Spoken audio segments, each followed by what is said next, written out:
বাংলাদেশের মানুষের জাতীয় ভাষা হচ্ছে গালি। এখন অডিয়েন্সের যে অবস্থা, একটু গালিগালাজ দিতেই মানুষ বেশি পছন্দ করে, এবং বাঙালি যে এত গালি দিতে পারে এই সোশ্যাল মিডিয়া না আসলে বুঝতামই না। আমরা তো অ্যাক্টর, আমরা কাজ না করতে পারলে তো আমাদের খারাপ লাগবে।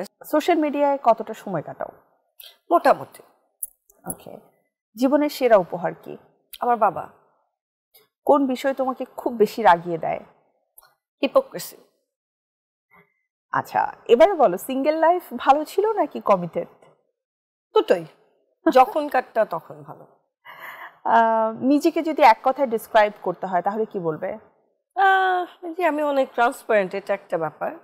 আর আমার আর্টিস্ট। আচ্ছা, প্রায় যে গানটা তোমার মাথায় ঘুরপাক খায়? এক এক সময় এক একটা। লাস্ট কয়েকদিন আগে আমি নিজে একটা গান লিখেছি, শুরু করেছি, ওটা ইদানিং আমার মাথায় ঘুরপাক খায়। আচ্ছা, যেহেতু গানের প্রসঙ্গ আসলোই, আরেকটা প্রশ্ন আমাকে করতেই হবে, আর আই থিঙ্ক তোমার যারা অনেক ফ্যান ফলোয়ার্স রয়েছে তারাও জানতে চায়, নিজেদের একটা ব্যান্ড ফর্ম করলে এবং একটা ব্যান্ডে একটা মানে মেয়ে ফিমেল ভোকাল আছে, এটা কিন্তু বাংলাদেশের প্রেক্ষাপটে ওই সময়টাতে ছিল না। সো এরকম একটা জায়গা থেকে কেন সরে গেলে? প্রথমত ব্যান্ডটা যখন ফর্ম করা হয় তখন আমরা সবাই স্কুলে পড়ি এই সময়। তারপরে ব্যান্ড মেম্বার্সদের প্রায়োরিটি চেঞ্জ হয়ে গিয়েছিল, যে কারণে ব্যান্ডটার কন্টিনিউ করা সম্ভব হচ্ছিল না। এবং যেই বছর আমাদের অ্যালবাম বের হলো 2013 সালে, তার ঠিক পরের বছর আমার বাবা মারা যায়। তো এরপরে আমাদের 3 ভাই বোনের জীবনে অনেক ধরনের পরিবর্তন এসেছে, কারণ আমাদের মাথা থেকে একটা ছায়া চলে গিয়েছে।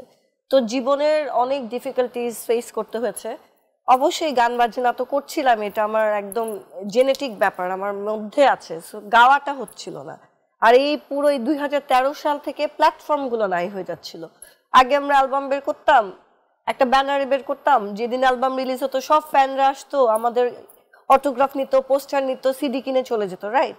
এখন কিন্তু গান সফটওয়্যারে সফট কপি হিসেবে রিলিজ দিতে হয়, ইউটিউব ভিডিও। সো ওই ক্ষেত্রে ধরো তুমি যদি আমার চ্যানেলটা সাবস্ক্রাইব করো বা তুমি আমাকে ফলো করতে থাকো, তাহলে তোমার কাছে এই নিউজটা পৌঁছায়। কিন্তু বাকিরা তো আবার এটা থেকে বঞ্চিত। আমি যতই বুস্ট করি সবার কাছে, আগে যেভাবে মানুষ আগে যেরকম মুখিয়ে থাকতো নতুন কি আসছে, এখন এটা চাইলেও পারে না। এটার কারণে বাট আমার আর হাসানের পরিচয় হওয়ার পরে আমরা 2টো গান রিলিজ দিয়েছি, আরো 2টো গান আমরা রেকর্ড করেছি, রিলিজ দিব। তো এই হয়তো বা এই গানগুলো আস্তে আস্তে মানুষের কাছে পৌঁছাবে, কারণ পৌঁছানোর মাধ্যমটা না। এখন আসলে যে কোনো ভালো কাজ পৌঁছতে সময় বেশি লাগে, বরং মন্দ কথা এবং মন্দ কাজগুলোই খুব দ্রুত মানুষের কাছে ভাইরাল না ভাইরাল। হ্যাঁ, আচ্ছা, এই যে ভাইরাল, এই ব্যাপারটা নিয়ে যদি জানতে চাই, এই ভাইরাল ট্রেন্ডে মানে গা ভাসিয়ে অনেকেই দিচ্ছে, অনেক বড় বড় সেলিব্রিটিদেরকেও আমরা দেখছি যে হঠাৎ করে সে নিজেও ভাইরাল হতে চায়, মানে কেন, কি মনে হয়?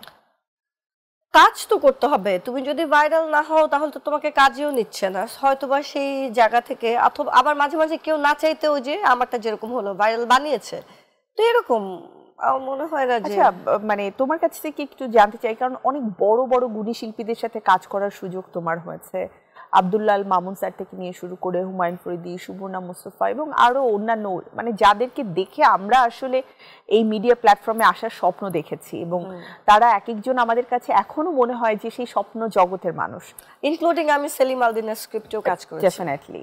সো এই মানুষগুলোর সহচার্যে থাকার পরে, এবং অনেকে রয়েছে তারাও ওই সময়টাতে 2003, 4, 5, 6 এই সময়টাতে কাজ করা শুরু করেছে এবং খুব ভালো অবস্থানে শক্ত পজিশনে থাকার পরেও হঠাৎ করে এসে মানে নিজেদের মধ্যেও একটা পরিবর্তন আনলো, ড্রেস আপ গেট আপে পরিবর্তন আনছে, অযাচিত ফটোশ্যুট করছে। আমি অযাচিত বলবো এই জন্য যে একটা মানুষের ক্যারেক্টারের সাথে যখন কোনো কিছু মানে মিলে না যায় তখন সেটা অযাচিত না হলেও চলে, বিকজ সে অলরেডি এই প্ল্যাটফর্মে স্ট্যাবলিশড, নতুন করে স্ট্যাবলিশড হওয়ার কিছু নেই।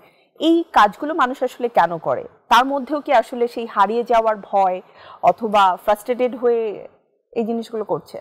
2-3 ধরনের পার্সপেক্টিভ থাকতে পারে, এটা জাস্ট আমি আমার পয়েন্ট অফ ভিউ বলছি, কিন্তু যিনি করছেন তার পয়েন্ট অফ ভিউ তার মতো হতে পারে। এক হতে পারে যে ফ্রাস্ট্রেটেড, এই অস্থির সময়ে আমরা তো অ্যাক্টর, আমরা কাজ না করতে পারলে তো আমাদের খারাপ লাগবে, সো এটার সাথে কোপ আপ করারও একটা ইচ্ছা থাকতে পারে। অথবা ধরো তুমি নানান কারণে তোমার নিজের যে ইচ্ছাগুলো ছিল সেটাকে সাপ্রেসড করে রেখেছিলে, কিন্তু একটা সময় তুমি ফিয়ারলেস হয়ে গেছো, তোমার মনে হলো যে তুমি এখন থেকে আর কাউকে কেয়ার করি না, সেটাও হতে পারে, আমার যা খুশি আমি তাই করব। হ্যাঁ যা খুশি করবো, কারণ এটা আমার লাইফ। সো এটা ডিপেন্ড করে আসলে যার যার ভাবনার উপর।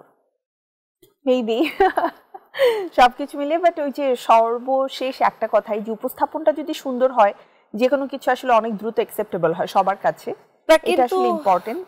আমি বলি এখন অডিয়েন্সের যে অবস্থা বা যেভাবে সবকিছুকে প্রেজেন্ট করা হয়, একটু গালিগালাজ দিতেই মানুষ বেশি পছন্দ করে। এবং বাঙালি যে এত গালি দিতে পারে, এই সোশ্যাল মিডিয়া না আসলে বুঝতামই না যে বাংলাদেশের মানুষের জাতীয় ভাষা হচ্ছে গালি।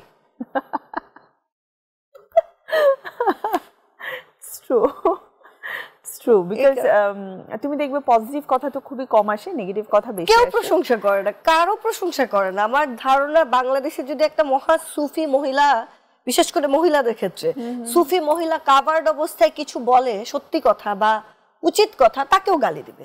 গালি তো দেবে দেবে, তার মানে পূর্বপুরুষ থেকে নিয়ে শুরু করে কে পুরো একটা ঘাটাবে, ঘাটে এগুলো আমার বানোয়াট। সে কেন সুফি হলো সেটাও মানে বানোয়াট ভাবে বলবে, রাইট।